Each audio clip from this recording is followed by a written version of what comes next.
Assalamualaikum warahmatullahi wabarakatuh. Ketemu lagi dengan saya dengan A2B Pertambangan. Yaitu.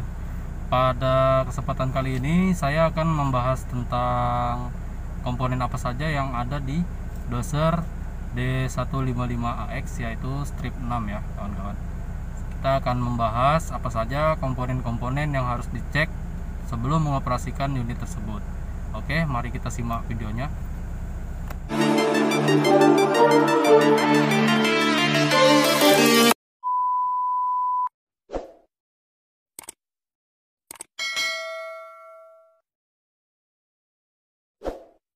Pertama-tama kita mulai dari depan. Di sini ada yang namanya bleed ya.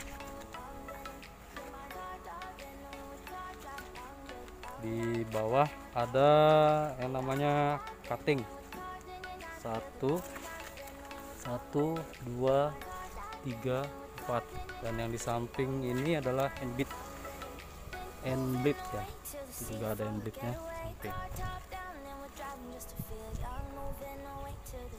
Lanjut ke bagian samping. Di sini ada yang namanya frame bleed. Yang dinamakan frame bleed itu ini ya, frame bleed, frame dan itu bleed, jadi kita sebutnya frame bleed. Lanjut di bagian atasnya frame bleed ada yang namanya arm brace ya. Nah ini dia arm brace, di sebelah kanan letaknya ya arm brace. Dan di bawah situ ada yang namanya, yang di bawah itu ada yang namanya diagonal brace atau stabilizer. Di sini kita pakai satu, kalau di Caterpillar itu namanya stabilizer, untuk memudahkan pada saat mendorong material atau mengampar material ya. Diagonal brace atau stabilizer.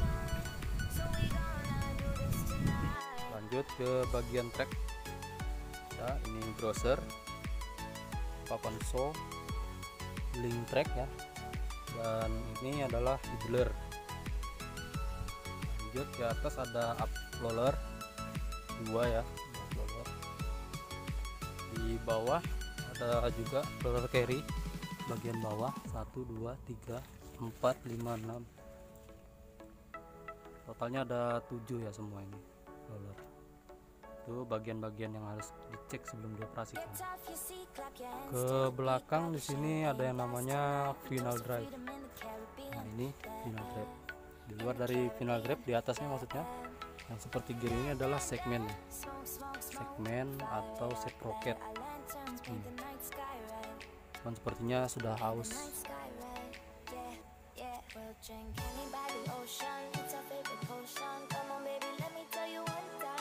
Lanjut ke bagian belakang, itu ada point ripper.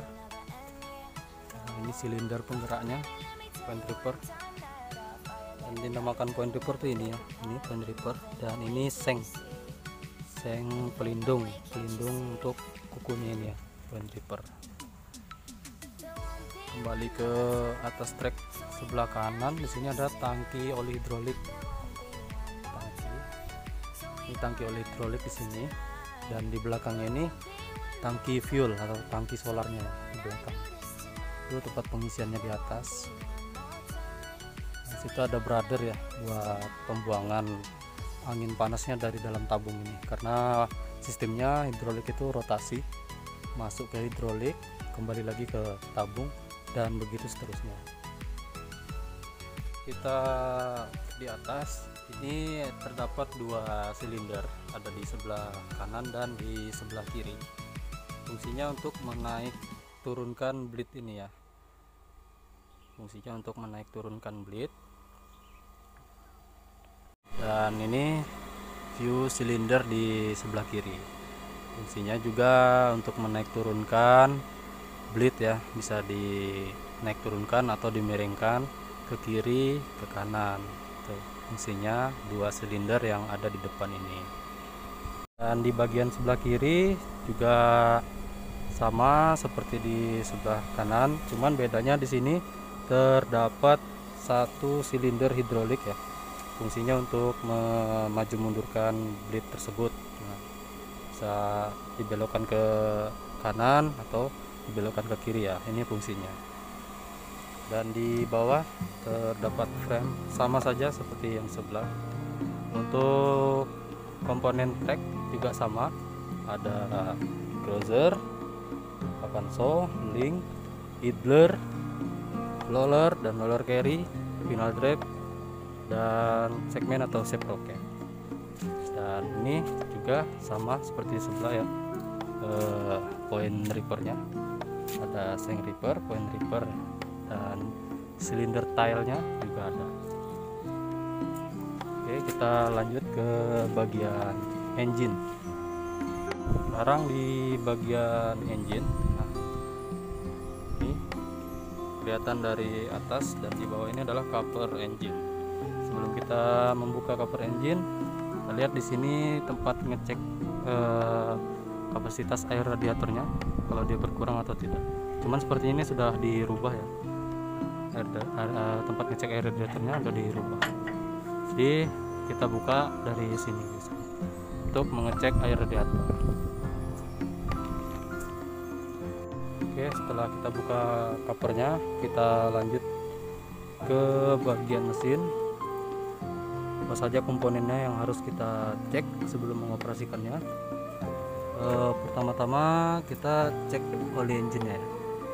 Kawan-kawan lihat di sini terdapat dipstick atau stick tempat mengecek level oli engine. Ini kondisi oli engine-nya sekarang begini, udah hitam. Kita masukkan lagi.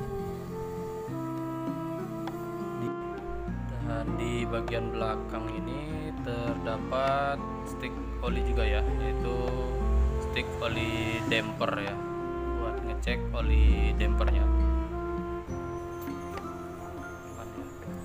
Dan di atas ini terdapat filter air cleaner, fungsinya untuk menyaring udara bersih yang akan masuk ke dalam ruang pembakaran si engine. Situ ada pembuangan, yaitu knalpot bahasanya.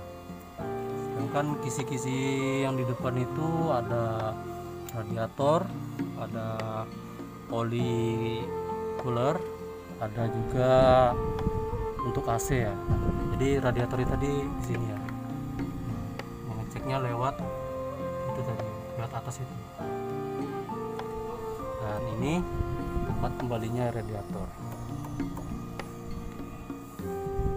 Kita lanjut ke bagian bawah. Di situ terdapat beberapa filter ya. Kita buka dulu. Kita buka di bawah sini.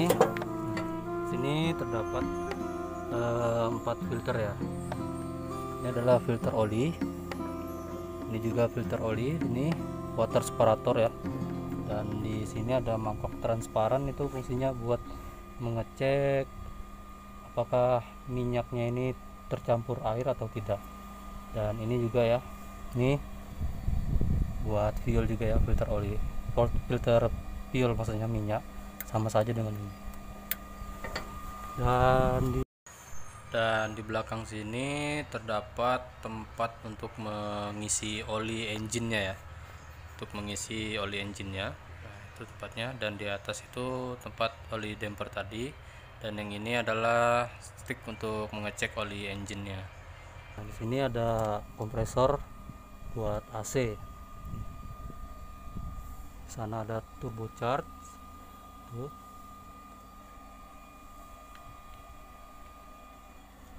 Kita lanjut ke sebelah kiri atas ini.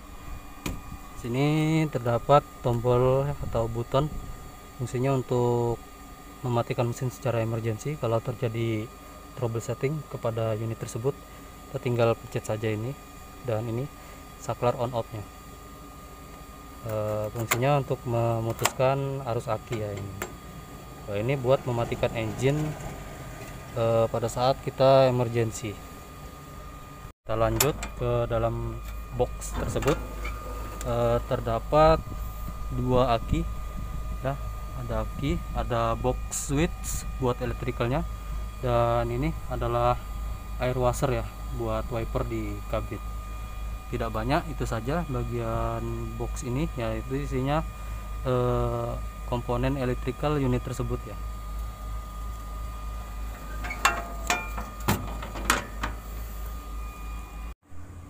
Sama saja di dalam box ini juga bisa kita lihat aki, sama saja ya belakang.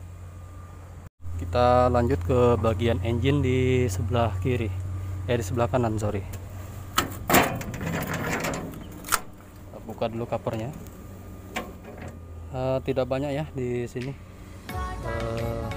Terdapat dinamo start di bawah itu, kisi-kisi tadi, ada turbocharge. Nah, itu saja komponen yang ada di bagian engine sebelah kanan ini. Tidak banyak. Oke, setelah engine bagian sebelah kanan, kita mundur ke bagian tangki fuel dan tangki hidrolik. Nah, di situ ada tempat pengisian fuel ya. Nah, ini tempat pengisian oleh hidrolik. Dan di sini terdapat dipstick atau stick buat pengecekan oli transmisi unit tersebut. Nah, saya kawan-kawan lihat panjang ya. Artinya aman, tidak usah kita cabut. Aman, karena kita udah cek ya tadi. Kita lanjut ke dalam kabin. Yang ada di dalam kabin ini.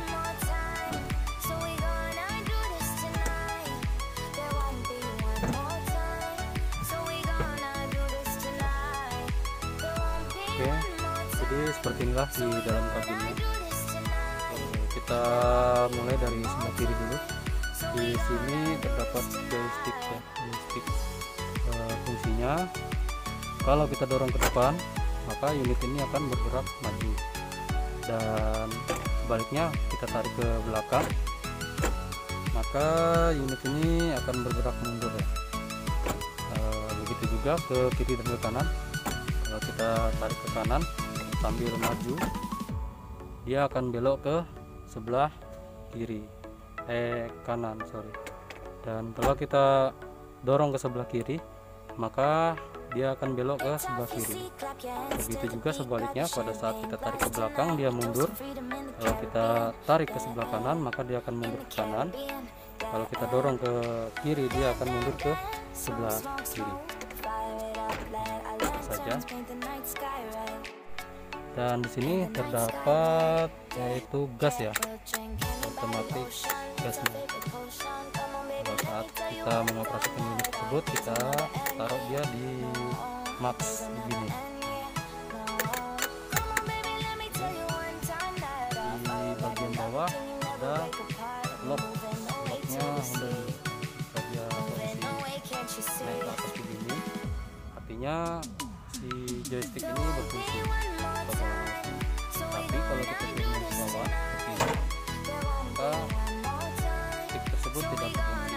Artinya gunanya ini lever lock ini adalah untuk mengunci joystick tersebut. Dan di sini ada switch 2 ini. Ini adalah penambahan percepatan. Dia ada 3, kita tekan 1, 2, dan 3. Pada saat maju, maka percepatannya akan naik 3. Gigi 1 sampai 3. Begitu juga sebaliknya, mundur, dia akan mundur dengan kecepatan 3 transmisi ya. 3 gigi itu 1, 2, dan 3.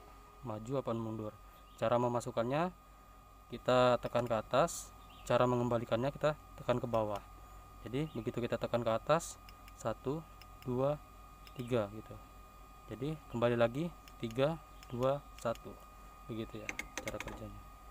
Di instrumen panelnya ada lampu, lampu siang, lampu malam. Ini juga lampu tambahan.